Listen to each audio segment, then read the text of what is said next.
The podcast that we've all been waiting for is the biggest podcast of the year with Joe Rogan and Wes Huff on the Joe Rogan Experience. And let me promise you this, guys, it did not disappoint. Now, this video was 3-something hours long. There's no way I'm going to be able to cover it all in one video. So subscribe to the channel. Come back. There's going to be multiple videos on different topics of this video. But in this video, we're going to be discussing the biggest controversy of all, the Billy Carson and Wes Huff debate, and get Joe Rogan's point of view on things, since Joe Rogan has previously had Billy Carson on his podcast before. I'm not an expert in many things, but the things that I am an expert on, you could wake me up at 4 o'clock in the morning and ask me about those things. And I go, oh yeah, no, yeah, this is what it is. Yeah. Right. That's what I think one of the biggest problems is Billy was playing this whole thing like, oh, I got caught sick. My brain didn't function properly. Even his wife and whoever that other lady was like, you interviewed a dead man, bro. Like, this is not a valid point to anyone why you weren't able to defend your beliefs. Yeah. I know, like martial arts or comedy. I could give you an expert version of reality. It seems like he does not have that, and he is a wonderful talker, and it's a lot of fun. I like watching his videos. I love all that ancient history stuff, and even the most ridiculous tinfoil hat aspects of ancient. It's fun. It's entertainment. But I know that there's a difference. Like Andrew Schultz and I had a discussion about this. Like he said when he had Billy on the podcast, he said, we're not going to fucking research anything. We're not going to search anything. We're not going to do anything. We'll just let him talk because it's fun. Yeah. That's the thing. When someone can talk well, and they seem to know what they're talking about, you can easily sway a lot of people into following what you believe in or what you say, and they're going to take it as the truth, right? And Billy definitely has that gift. He sounds intelligent. What he talks about, a lot of people aren't knowledgeable on it anyway, so since it's the first time they're ever hearing of it, they're going to take this guy as the authority in this topic, and they're going to believe everything that he says. They're going to eat it all up. Now, a lot of people do know that it's just kind of entertaining. They're not putting too much stock into it. But there are those diehard people in the seeker community that are eating every word up, and I think that they put Billy on the pedestal as if he is their God. Andrew's awesome. But when he was on with you, it was quite apparent that you are an actual expert in the Bible and in many religious texts, and that he didn't necessarily have the facts straight. So what was the fallout of all of that? Well, it's interesting you say the expert thing, because I literally was asked to do it 24 hours beforehand. So I had... This part right here it's amazing how Billy was spinning everything, but then we get the truth of it all. This is why you can't trust what Billy Carson is saying. I had like the least amount of preparation going into it, and I was okay with that because I'd listened to Billy Carson. Well, and I'd listened to the stuff he'd said, so I knew enough about the ways that he'd articulated things about the ancient Near East and the Bible and Christianity to know enough that his level is pretty surface. But the fallout was that not only did he not want us to release the conversation, but then he started throwing out cease and desist letters, and then he started, trying to sue people. So, I mean, I was never worried because I'm a Canadian, and anybody who's tried to sue internationally knows that. Good luck. Yeah, right. Which I think is funny, but this is what happens when you put yourself in a position where you really shouldn't be. Not only did he put himself out there as an expert, said he was an expert on multiple occasions, now he gets the chance to have a conversation with an expert, gets schooled, totally obliterated, but now you want to silence everybody. But before you were doing a lot of talking, a lot of noise was being made on your end of the spectrum. But when you got proven to not know anything, now you don't want anybody to hear that because you realize, okay, this ain't going to look too good for me. Do I think this is hindering Billy's, following his ability to make money?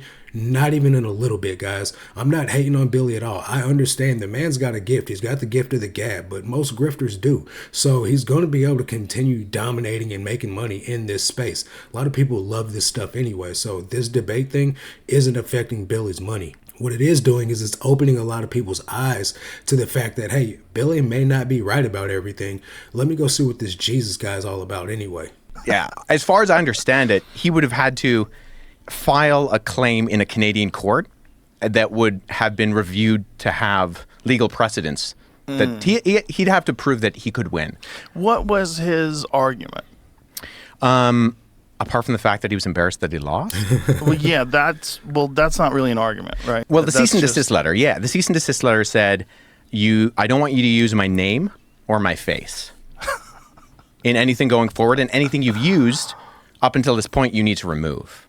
And I was given 24 hours notice to do this. But if you're a public figure, he's clearly a public figure. Is that even... Can you actually say... No, you can't do it. So what was does he have a lawyer that wrote this cease and desist? Is he a lawyer? No. So he actually, it's interesting because Mark Menard, who was the guy who hosted this interaction, he sent Mark a handwritten one.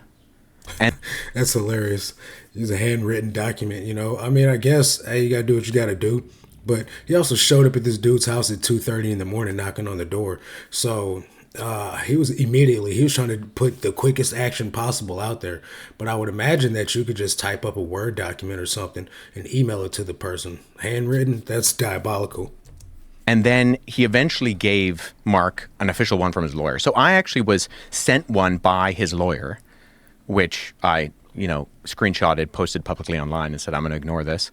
But he'd sent Mark, who was the podcast host, as far as I'm aware, numerous cease and desists, and Anton, who was the media manager. He'd sent a number of cease and desists. I'm going to speed this up just a bit, guys. It's unfortunate. It is unfortunate. When you get caught with your pants down, you're supposed to say, I got caught with my pants down. Yeah. That's what you're supposed to do. It's the only, especially if you're public. It's very clear that you're incorrect. Well, the irony of the situation... This is what Christians want, right?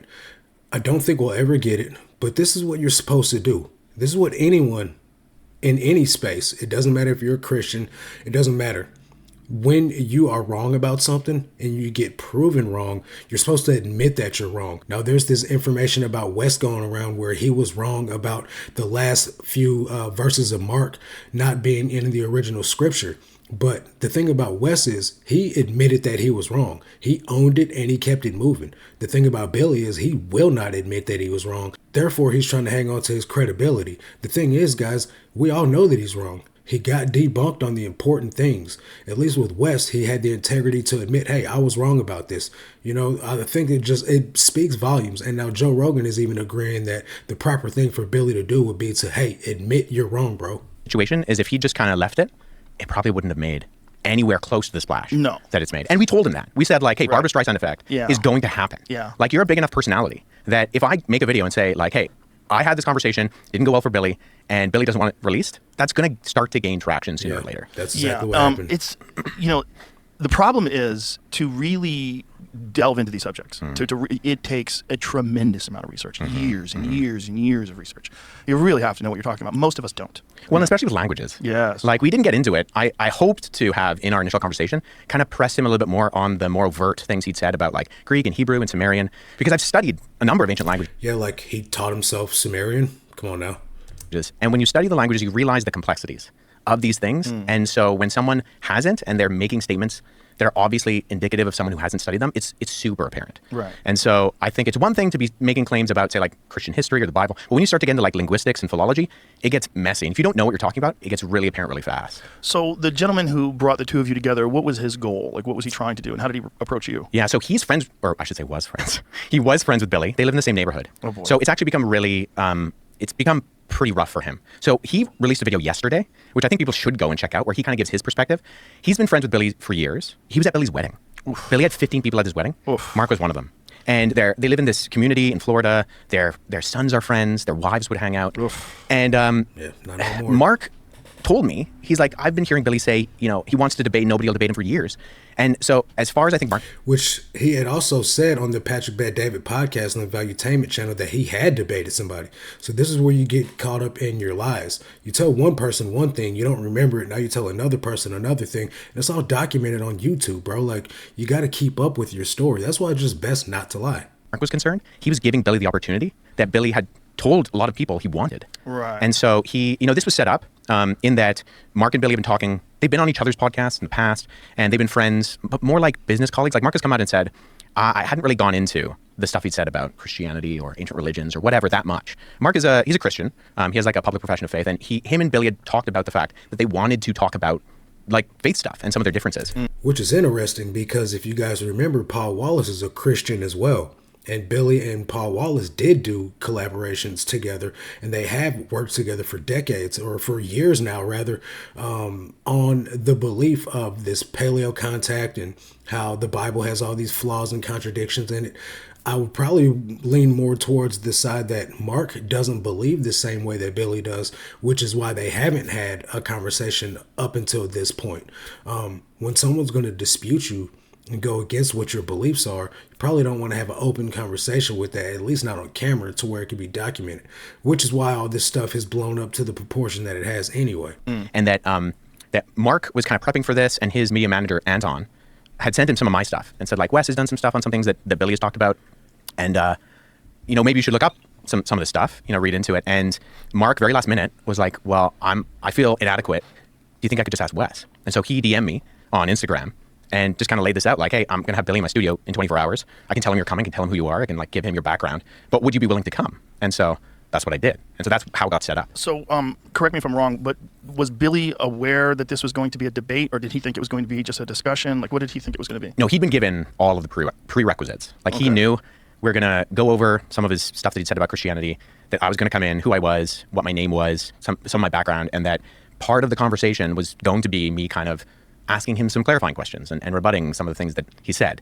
So that just takes away any credibility that Billy said that he was bamboozled. This was a setup between Mark and Wes. He didn't know what the questions were going to be. He didn't know what the topics were going to be. He was ill prepared, and on top of that, he was sick, so he wasn't in top tier.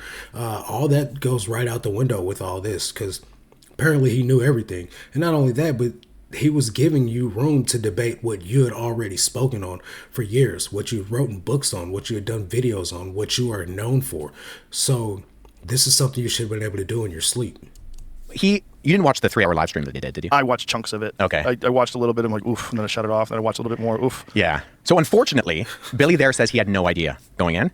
And I mean, as Mark said in his video that he released yesterday, I mean, that's patently false. He knew what it was going to be, who was going to be involved, and even some of the things that we would be talking about. Okay. And he also was claiming that it wasn't a debate, that he had been involved in debates before, and that he would prepare for debates, but this is something he didn't prepare. But again, it's like, if you ask me about things that I know about, you can wake me up out of a full sleep and give me a couple seconds. I'll go, oh, okay, this is what it is. Yeah. Exactly. If you know, you know. And it wasn't a debate in one sense. Like, it wasn't. Like, we didn't do opening statements and cross-examination and rebuttal. Right. It really was a conversation. Right. And it only kind of turned into a debate in the sense that Billy, I think, got caught out. And so the things that were talked about kind of showed that, that he needed to go on the offense. Yes. Yeah. Well, again, it's all very unfortunate. But the good part of it is I was introduced to you. And So now we're going to hear why Billy Carson's claim that he taught himself Sumerian is totally outlandish and probably one of the most ridiculous things that he said out of all of it. So take a listen to this, guys.